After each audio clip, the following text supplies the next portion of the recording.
अच्छीत गच्ची गच्चीवर खिळा, अच्छीत गच्ची गच्चीवर खिळा, बुडग्यानं मारलं बुडगीवर डोळा. बबनरावाचं नाव घेते, आता तरी माझा पदर सोडा.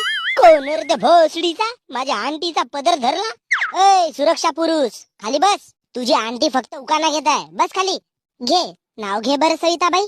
कोणाकोणाचं नाव घेल व ते नाव घेतलंस तर संक्रांत निघून जाईल. एवढे लपडे केलं ना तिनं. ए भोसडीच्या डेंग्या, तू आपल्या भाभी बद्दल असे विचार करतेस? डोळ्यानं पाहिलेल्या गोष्टी होत रे, बाकी काही नाही. तू नाव घे सविताबाई. झेंडूचा पान हाले डुलू डुलू, झेंडूचा पान हाले डुलू डुलू, हे आमचे लवर दिसते डुकराचे पिलू. आणि गण्याचं नाव घेताच बया होते मला हुलुलुलुलुलु. उलुलुलु हे असं नाव घेतात का गे? तिच्या आयुष्यावर मी घेतो जी आंटी. घे. चांदीच्या ताटात मुठभर गहू, चांदीच्या ताटात मुठभर गहू, लग्नच नाही झाला तर नाव कसा घेऊ? माझ्या साईडचा मित्र डेंग्यू भाऊ सवितीचं नाव घेतो.